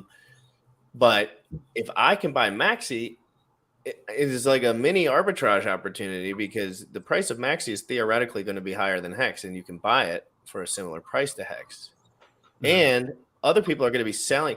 Now, when I redeem my Hex at the end, let's say I wait the 15 years and I redeem my Hex, do I also redeem all the rewards that the other person would have if I bought more? Like if I bought 10 times as much Maxi as I have right now over the next year, all of those rewards when I go back in would be the same if I bought that right in the beginning, right? Yeah, exactly. There's no link between the addresses that minted and the addresses that can redeem. Some people kind of fudge that a little. Yeah. Like people think that some people thought that you only can redeem if you were the one that minted, but no, like the minting just produced the token that is then redeemable.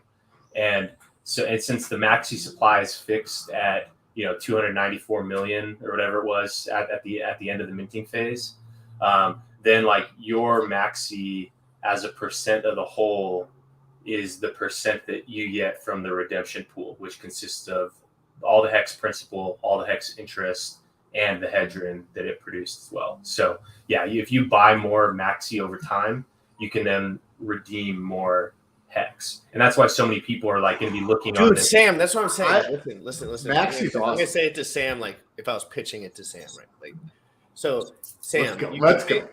You can basically buy the Liquid Hex that you love to have that goes up in price so rapidly, but you don't have any of the negative externalities of having to stake it into a smart contract long term, which is the only negative externality of the Hex contract. You have to put it away, right? And you could sell it at any time, and you could buy it for not pennies on the dollar, but for a rate which will almost for certain, if everything works out properly, be less. So you're going to just be making money. Well, we should talk about that. Because now, why do people get upset at you because people are going to be buying Maxi? I know it's a 1-for-1, but they don't like the trading. They don't like people getting any negative. Like if I sold all my Maxi, I'd be like wrecked, right? Like I guess. And they're like, oh, Scott shouldn't have been responsible for his own money. Like there's that whole like undertone. Mm-hmm. Yeah, I mean, it's like my Twitter name is Dip Catcher. Like the whole premise is selling, and so like. I even if people get, it's like, it's truly everyone's choice. Anyone, like, it's not, not you, but like, it's not your money to tell someone what they can do with it. Like it's fully their choice, and like, it's all at their discretion. And buying, there's no buying without selling. Like you're buying from someone selling. And so, I welcome the selling, like like all types of market activity that's good. It's like price is low, you get a discount. Price is high, you can sell. So where do you see that? Because like with first of all, let's ask this question, but I'm going to leave this up here, but I want to ask my question first before we get into that. With the Maxi thing, right? Like what GRC was saying, where you can kind of just basically buy Hex, so to speak, with the future value kind of baked into it. The same value as a max length 15-year stake within that liquid bag. It has that kinetic energy of the value within the stake, because we all know what the numbers of the stake are. So you got two big things, right? I see you have like the demand of that for people who understand it, also just what's going on in the general marketplace. You're going to sell that at like par, discounted premium kind of thing. But then you also have the amplification effect of the price of Hex on top of there. Like Maxi's going to be fucking stupid volatile, I feel like. What are your thoughts on that? Just like acquiring, right? Because if you see a dip at Hex, it's like, oh, perfect time to buy Maxi, right? Yeah, well, so I'm sharing my screen. If you want to, let me end it up. Like how I kind of approach it. So, like the chart that I've been looking at, it's on Deck Screener. So the default it shows you is the Maxi price in like this is like the Maxi price in dollars. So it's pretty much just like the Hex chart. But when you click here to switch price in Hex, you then see oh my gosh, we're in a 1% premium right now.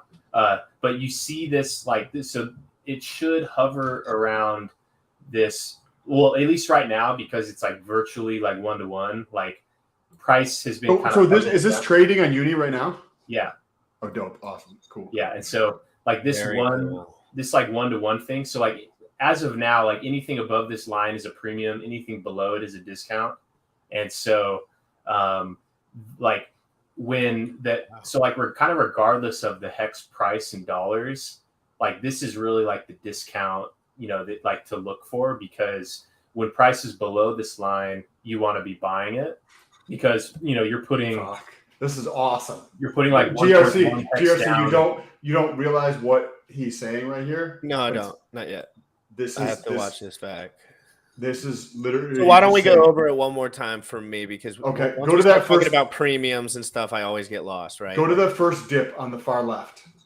On the far left, where there's the first big one, right? Yeah. So this was somebody who minted because everything before. So what was it?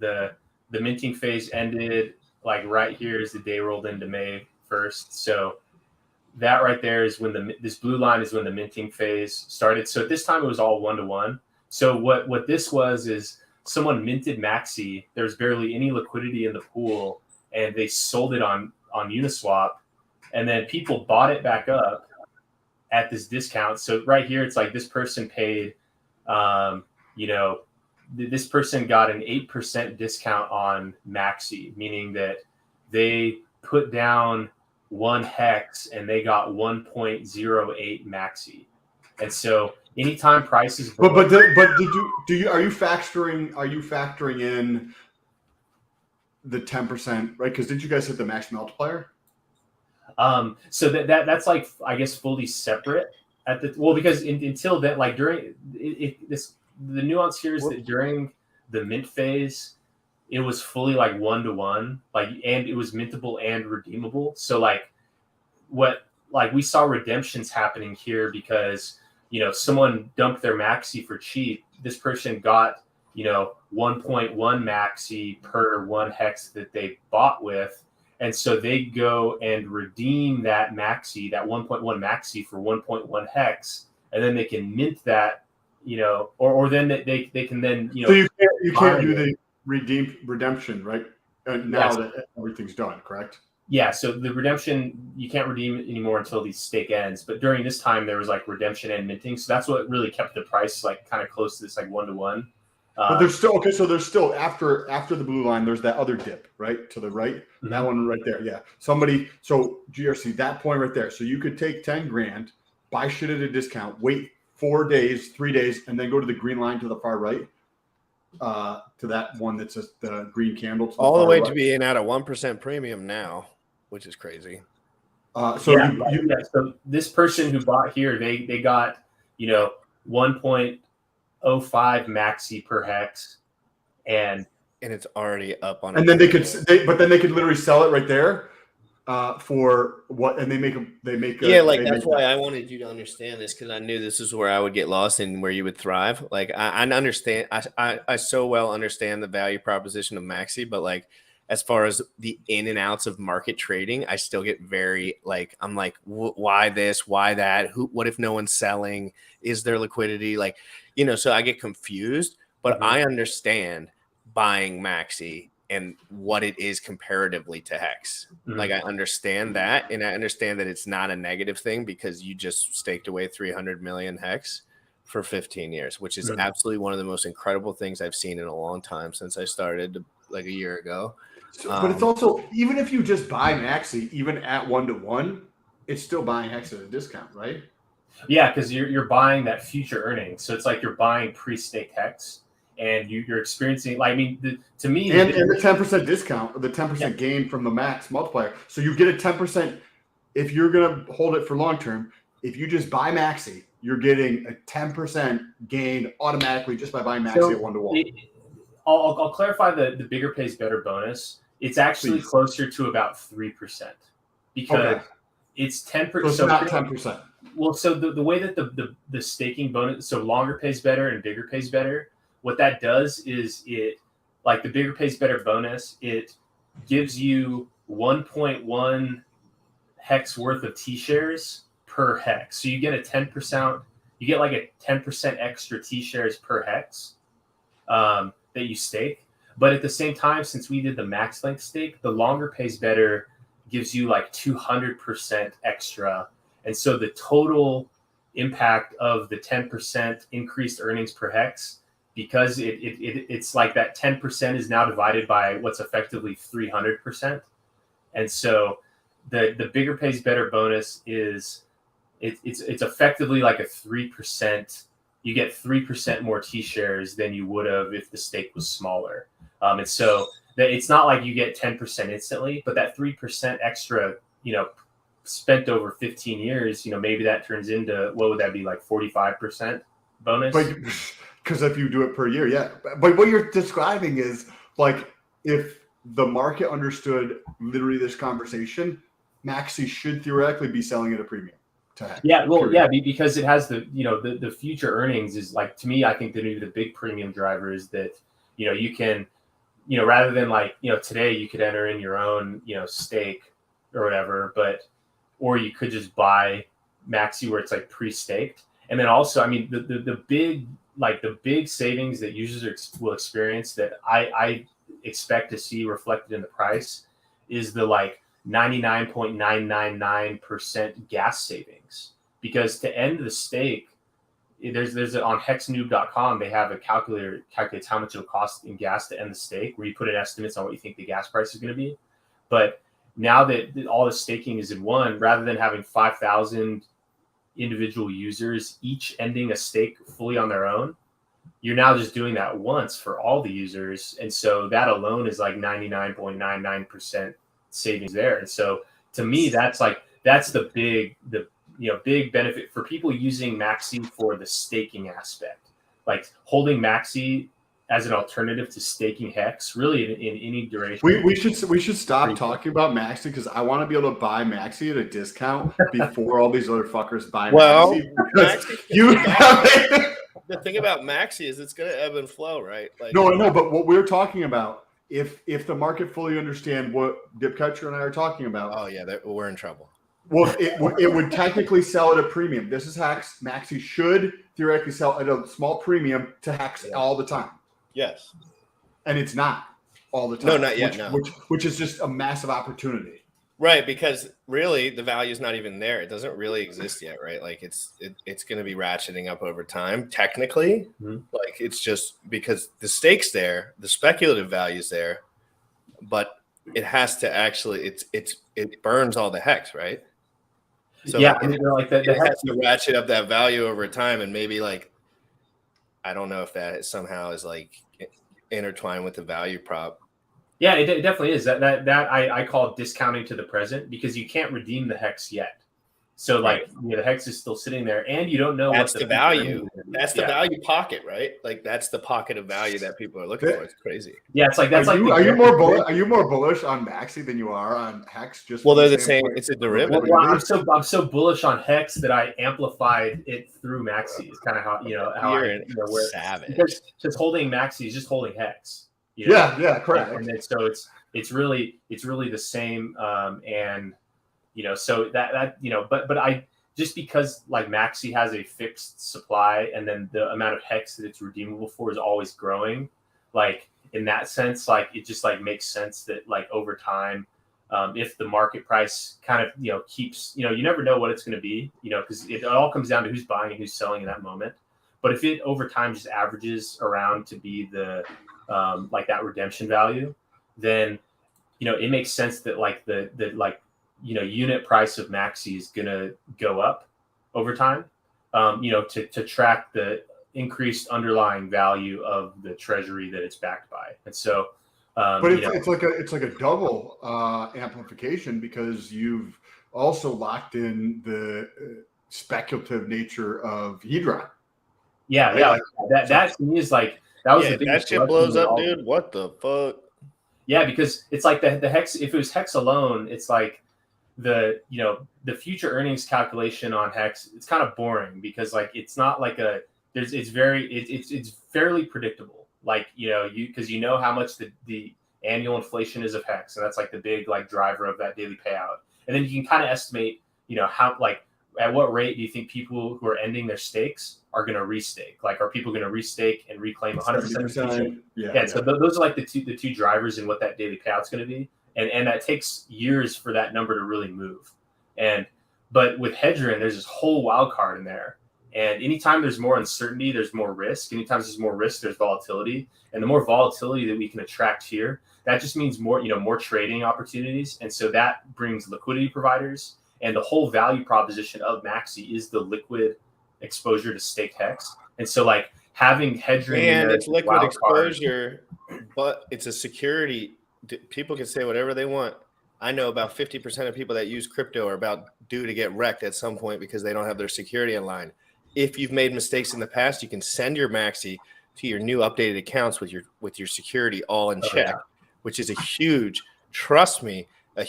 value proposition for about 50% of the users in crypto that don't have their security handled properly, so that way they can have the benefits of staked Hex with the flexibility of no smart contract tie-up.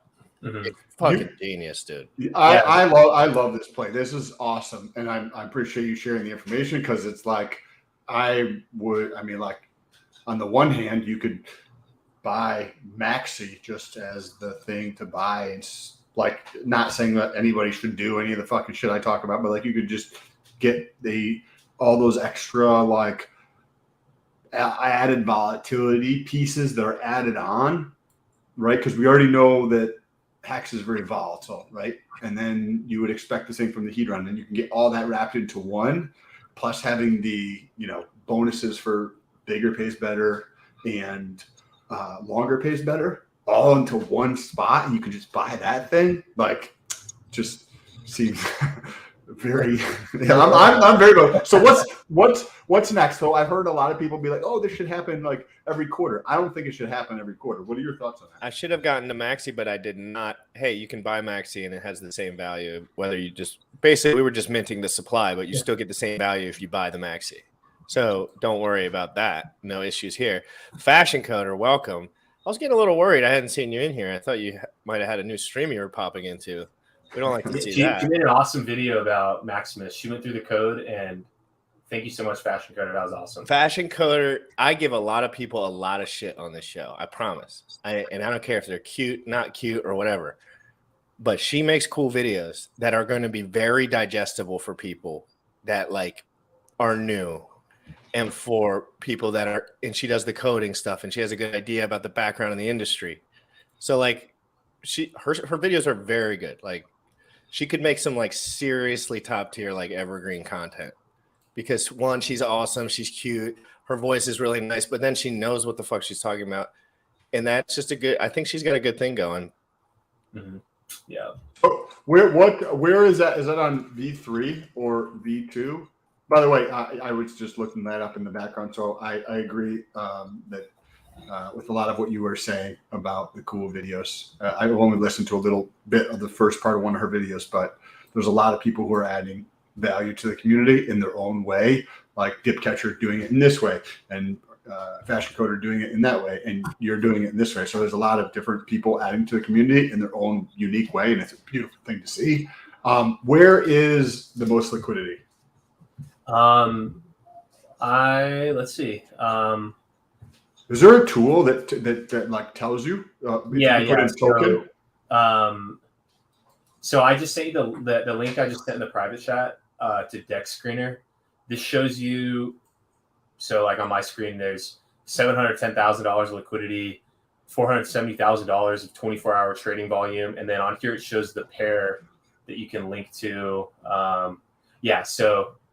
And that will take you to the DEX. Is it on like V3 or V2, or you just click through on here and it tells you?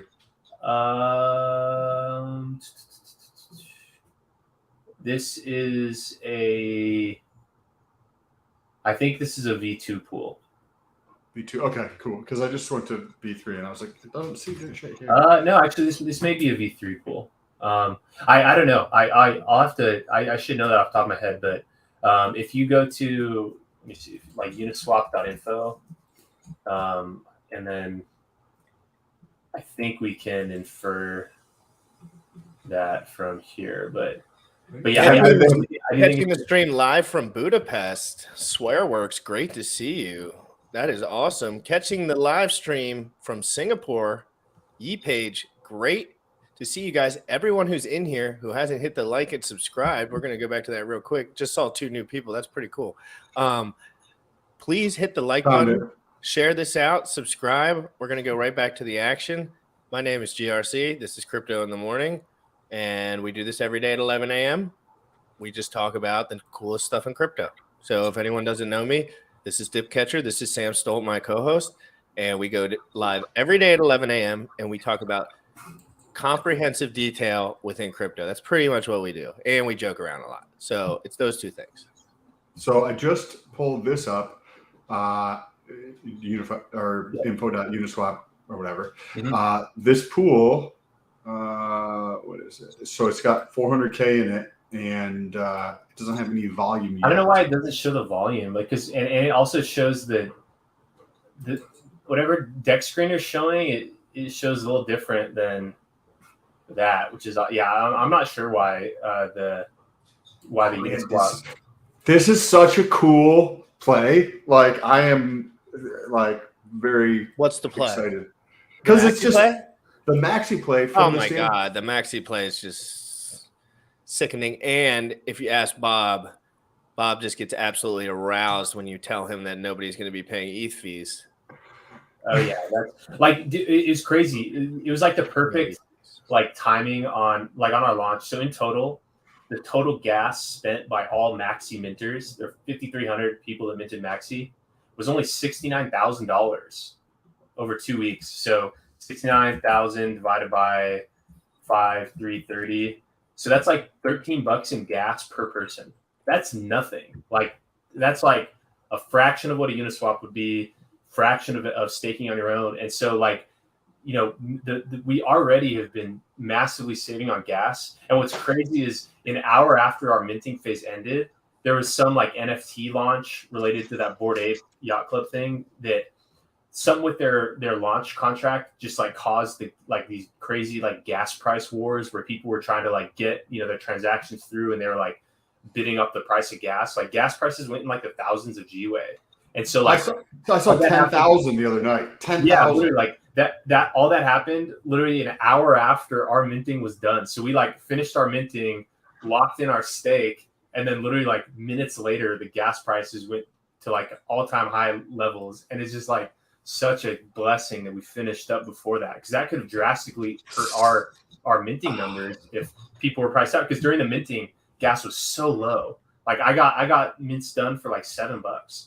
And so like that's unheard of. It's crazy when I tell people like, oh yeah, the fees were cheap. It only cost $10. People are like, what are you talking about? So you think there's probably going to be some wrapped maxi on PulseX coming through the bridge. Yeah. So Fuck. Let's talk. This is exciting. Let's talk, Sam. Yeah, Sam, before you go on a we rant, touched tell on it a people little bit. why that is exciting to you in like a general way and what that means.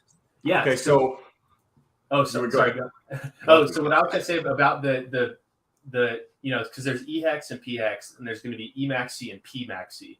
So like EHEX and PHEX, that price on PulseX, that's how the market is measuring the value of liquid hex on ETH relative to the liquid value of hex on Pulse. And so whatever that price is, just how the market's appraising that value. But for the EMAXI to PMAXI price on PulseX, when you're saying PMAXI, so how just for myself for clarification, right? I just view it as four separate things, right? So you have EHEX, you have PHEX, then you have wrapped PHEX on each side, and then you have wrapped on the other side. So when you're saying PMAXI, you're talking about the wrapped version of Maxi, or you're thinking about doing another contract? I'm talking about the native Maxi on Pulse Chain. Oh, and then okay. PMAXI is bridged to Pulse Chain to trade on PulseX. So WeMaxi, that's cool. Wrapped ETH. So let me explain just for people to give, and I want to talk about it more in depth. Okay. If you think about what DipCatcher has done, has been able to harness the volatility, which when you want like stupid games, right, can be on your side, right? So he's able to harness those together into one thing. And then there's this once in a lifetime type of an event that's happening that allows you to take another derivative play on that where some people won't realize what's going on Pulse Chain by bringing it through a bridge and trading with the swap. And this is amazing, dude. Like, this is awesome. So go ahead. What I'm excited about it is because when we see that, the EMAXI and PMAXI trading on Pulse Chain, so the wrapped ETH Maxi, but the when you're trading across both of them, that's the market appraising the value of staked hex on one chain to the other, which could be different because there's virtually no difference between liquid hex on Ethereum and liquid hex on Pulse Chain. The fees are a little cheaper, but they're already cheap for sending just a regular transaction anyway. So there is going to be some difference there. But for staked hex, because that end stake, especially on the long-term stakes, it's a significant cost. Maybe you see the value of Maxi on Ethereum slightly higher than the relative value of hex on Ethereum, because that's an added value proposition to the Ethereum side, is that it has that significant gas savings. And so maybe the market will value that a little more. So what the numbers that I'm going to be looking at are the EHEX to PHEX ratio, and then the EMAXI to PMAXI ratio, and then the ratio of those two ratios. So when you bridge, are you doing you get a 1-for-1 on the bridge, right? Yeah. So somebody bridges in their Maxi, their EMAXI over, and now they have wrapped EMAXI, and the rate. So you're going to be looking at the ratio between wrapped EMAXI and PMAXI, right? As well as between PMAXI and hex. Yes. PHEX or whatever. Yeah, like all the so I guess in order of so EHEX to PHEX, that price, EMAXI to PMAXI, and then the ratio of EMAXI PMAXI over EHEX PHEX, because then as you see that number change, you see how the market is valuing the liquid versus the staked hex. So you're thinking about this in terms of evaluating the ETH side versus the Pulse side as a ratio of the two relative to each other and comparing them. Exactly. Yeah. Gotcha. Okay. That's interesting. So what DipCatcher is talking about, from my understanding, I like to paraphrase just more so, hopefully it helps people, but more so for me, because I need to make sure that I'm staying on top of it. So if I paraphrase it, you can be like, no, you're fucking wrong, Sam. Okay. Right. So you have EMAXI relative to hex and that ratio over here. But do you also factor in the wrapped P maxi that's coming through? Because that's probably going to be a small portion of people who bring over P maxi. Right. Over right? I actually had until you brought that up, I really hadn't thought about bridging. Sam tends to bring the bridging out of people. Yeah. Maybe I expect that very few people to be bridging from Pulse Chain over. So I hadn't really kind of factored it in. But yeah, that's just what if there's opportunity with Sam loves that, and I'll summarize for Sam because I think we'll agree with it. Sam loves to think of the stuff that people immediately are like, that'd probably be a pain in the ass, and nobody will do it. And he'll be like, well, there's 20% value there if I do it all day long. Yeah. So, honestly, thanks for bringing that to my, now I can tune into that. So walk through that mental exercise right now. Guys, this is fresh. We got the premiere, what's going on with Dipcatcher, thinking about bringing the P maxi that's going to be a copy on Pulse Chain through the bridge back over to Ethereum. Go. So the main benefit of doing that is that just because Ethereum is a larger market in general, then perhaps there could be some benefit to trading over there. You're going to experience higher fees, but if you're a whale, you don't give a shit about fees. And so maybe there's some people that take their copy that they get on Pulse Chain. Maybe they're not so into the low fee value proposition of Pulse Chain, but they then take their coins over to the other side, and then they trade or they market make or do whatever over there. So maybe we might see some whale games where they're kind of going against the herd and they're bridging their P coins over to Ethereum side, and because that would almost like, so think how I think about this, like if I was a whale and had the capital, right, I could take P maxi, bridge it through if it's not holding parity, right? If you don't have parity between ETH and Pulse, in terms of like P maxis and E maxi, if I bridge it through and then set up a pair with wrapped P maxi relative to maxi, then I could set that so that it would probably trade at pair, because if it does not, if that ratio is off, then I can buy at a discount P maxi or switch it through the other direction and just bring it through the bridge minus the fees, right? So it's going to hold relatively close to a parity level over here if it wasn't holding parity. Yeah, you're right. It probably would, because kind of how like during the maxi launch, you could mint and redeem. So if price moved too far out of the way, someone could just like, buy it, redeem it, then remint and kind of repeat. So kind of in similar fashion, if the ratios get out of whack on either side, then that's like an arbitrage opportunity for someone to like, sell into one, bridge that over, buy into the other, and then, keep doing that. So yeah, I definitely could see that happening. Yeah. I'll have to think more about this, because, I truly hadn't even considered that people may be bridging, bridges work both ways. And so, I hadn't even thought about that yet. So because it probably won't be much. It probably won't be much, but somebody you would think, even if a small amount, would probably set it up because they think that there's some demand there, or they're thinking about parity or something, right? And that would be, I don't know. This is I'm thinking about this and I'm like, oh man, I got to do a video on Maxi, like Pulse Chain, like versus Ethereum and all the different pieces involved here, because this is fascinating. Like I'm going to do this later today. If you guys want to catch the video, there's a link down below for my YouTube channel. You can check out that. Press the subscribe button and the bell notification, and then when that video comes out, I'm going to dive into this a little bit more, like take some notes on it, because this is fascinating shit. Yeah, man, it's the Wild West, and we get to be right here doing it. So this is the biggest entrepreneurial opportunity. I want to bring this up. This is the biggest entrepreneurial opportunity I've ever lived through, as far as the movement of cryptocurrency, not just Hex and Pulse Chain. So like, I know smart guys are going to be getting off their shit, whatever they're doing. And I'm telling you guys, there's a lot of smart guys. And once they get any grasp of this, they're going to quit what they're doing. They're going to quit what they're doing if they're any bit independent and young, like if you have kids in the job, like that always slows you down. But anyway, Richard Hart brought up in specific in his last stream that I did watch, which was brutal. But I friggin' watched it with my notepad, and He said, you guys cannot be afraid to charge people for your services.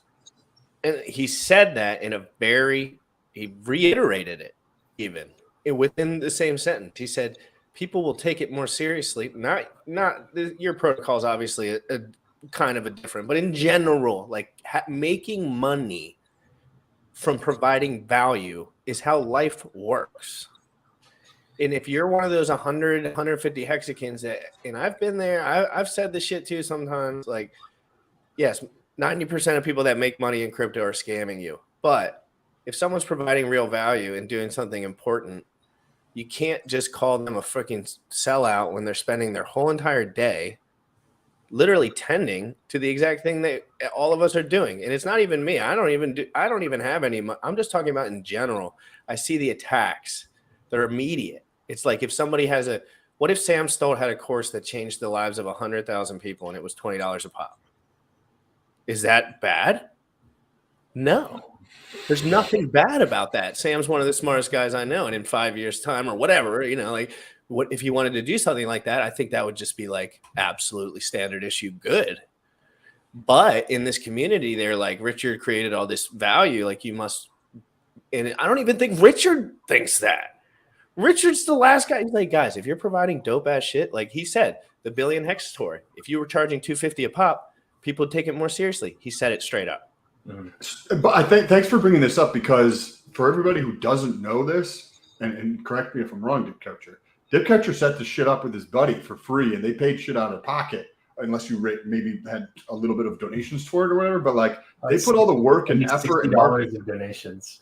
And you paid several $1,000s to get the audit done, right? Yeah, I paid about $4,000 for the audit, and the contract deployment for like gas to deploy it was like $200, and like the site hosting and stuff, that's about like $40 a month. But yeah, I mean, the reason why we did this free one, just like the competitive advantage of like, because like, this pooling concept, really anyone could do it. Like, it could have, if we had a fee, it could have created a scenario where like other people just like copy and just like compete on the fee. And then, so we just kind of, because like, we didn't really have to recoup any costs, because like I could build it myself. Like that gave us a lot of flexibility to not be able to charge the fee on this one. And also, because like, what could I have reasoned that, maybe I could have charged like a 1% fee, like, who knows what that could have been. And even though that would have been awesome to just have that cash now, I truly feel like I have, so it's $50 million raised, say 1%, what is that, like 500K? Is that right? Yeah. So say 500K, while that would be an awesome freaking payday, I actually feel like I gained more than $500,000 worth of like power and influence and like, and that's an amazing point. You felt like you were in the position. This is what I'll summarize what you're saying, because I feel the same way about some things. You were capitalizing on the position. You're not new to crypto, but like you're jumping in the scene, right? You're getting involved now. You wanted to prove yourself. If you were to come out with something else and you were charging for it, I would be the first person in line. As would Bob Lagai, many of your supporters, because you just proved yourself. And that's what I'm doing on this channel. I'll show everyone for months that I deserve to be watched. And then if I want to do something with a business venture that provides value to people, I'm going to fucking do it right in your face, straight up. Like, and if anyone has anything to say about it, just be broke and fuck off. Like, I got shit to do, and I'm trying every single day to research this stuff every minute of every day. And it's so exciting to me. But it's important for me. I had to prove to the Hex community that I'm willing to be here day in and day out for months on end. And then down the line, if I feel like I'm in a position where I want to come out with something, whether that's fitness, supplement, anything, crypto, I'll go about that then. But like the reason people have so much trouble is because other guys come on the scene. They ask for money. They ask for all this stuff. They want all these things to do what, but really, at the end of the day, they're just like, they're just shilling shit. Like, you know what I mean? Like, it's just, you just have to know your audience, what you're paying for. It's up to you to sacrifice for shit that you want to have. If somebody's doing a sacrifice and you don't want to sacrifice for it, you have to fuck off. Like, you cannot just spread FUD. It's not right. Yeah. And I even think, because like, I've kind of been, contributing to the Hex ecosystem for, since the start, really. And so like I it's because some people, they come out of the woodworks and then they like run a sacrifice for some wonky thing, and and there's a lot of pushback on that. And then just because there's so much of that going on, I knew people would be even extra sensitive to it. And even though like, I do, like there's like, I feel like I could have, done that without much problem. But to me, I kind of viewed that as like kind of an investment in like the future of like Maximus. And we kind of got sidetracked because Sam had brought that up earlier. Like, it's like, this was kind of like the first, like, kind of like introduction to this concept where we wanted like max participation, minimum pushback, maximum value for like this first group of people that took the risk to do this. And so, and because we didn't have to recoup any, it's just a couple $1,000. And so like, it's not like serious cost, I didn't have to go hire a developer to go do this stuff. And so it's not like you have to recoup any big costs like that. But you also had to study code for a decade. Yeah. And that's just kind of what I do for fun. And so it's like, true, but still like there's like people ask me for fitness advice and they're like, but I'm like, I've been doing this for a really long time. It took me a long trial and errors of many fuck ups to come to this point. The reason that people, and I don't, but you know what I'm saying? Yeah. I'm really proud of you, dude. Like, I don't know how old you are. You seem young, like probably my age, around 28, 27, something like that. Yeah, 29. Yeah. So I'm just proud of you for chasing your dreams and whatever projects you get into moving forward from this point. Like I got your back. I know you would be way more devastated to put something out there that would hurt your reputation than you ever would to make $1. I know that. And I know those type of people.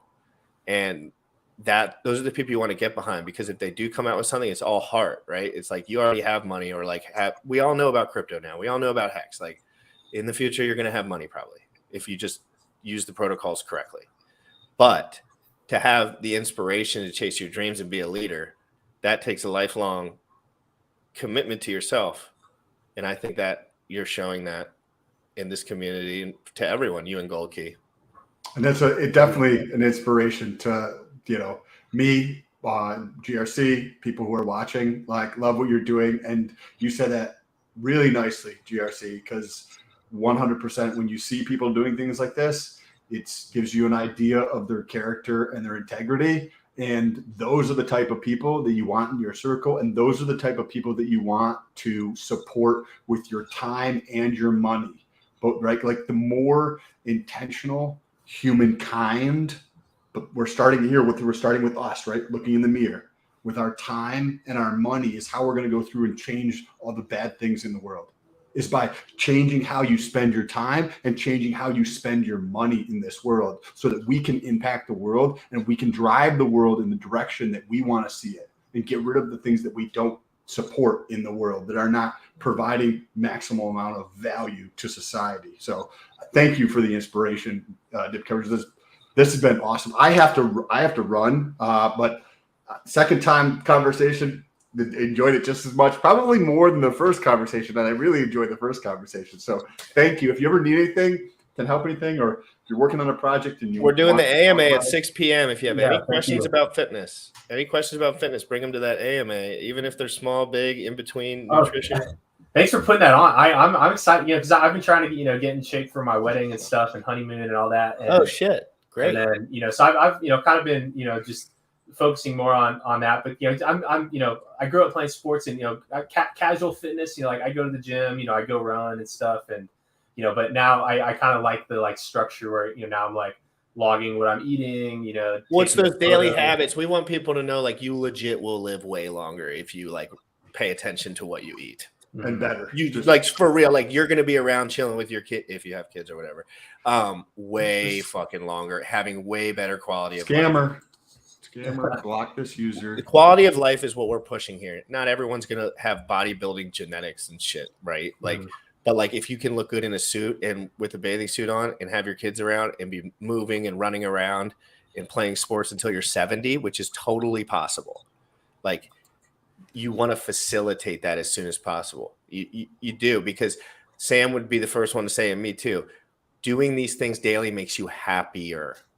It makes you literally happier, because you're taking accountability for your health. And anyone who says that's lame or whatever, come on, Let's be Or real. even just literally what you were just saying. Hey, I would like to maybe drop a little bit of fat, or maybe I want to put on a little bit of muscle before the wedding. Congratulations, right? You just once, and you're like, hey, I want to do this awesome thing for the community. Also test my skill, test my ability as a leader, and provide, right? You're going through and you're like, that was probably tremendously satisfying to you to go through that process. Same exact thing for showing up in your fitness life, because then it affects your relationship, it affects your business, it affects everything else in there. So Dip Catcher, thank you. Everybody in the comments, thank you for your time. I'm going to get off too. So if you guys want to, any last words? No, thank you guys so much. You guys are awesome. I've loved hopping on these. Literally, I'm down to get on all the time. Yes, dude. We're really going to get into this shit. Like, I'm going to try to facilitate like one of the most intentional, detailed YouTube channels that I can, where it's like, we're not talking about anything, but like what the fuck is going on. We don't care about, I've never cared about what other people are doing that much, you know, like I want to know what the fuck's going on, because there's so much value in spreading that. And I'm not talking about like, oh, what's the best play? I'm talking about like, okay, this is literally happening and it's not a rug pull. People need to know about it now. But anyway, guys, it's your boy GRC. I'll be back to you at 11 a.m. AMA at 6 p.m. on the Telegram group. If you got the email for the Telegram group, if you signed up, check your spam folder. Everyone needs to join that Telegram group. It's really fun. We're all chatting about every day, posting our workouts and stuff. Join the Telegram group. Make sure you hashtag Crypto Fitness Challenge if you post anything cool on Twitter related to fitness or health.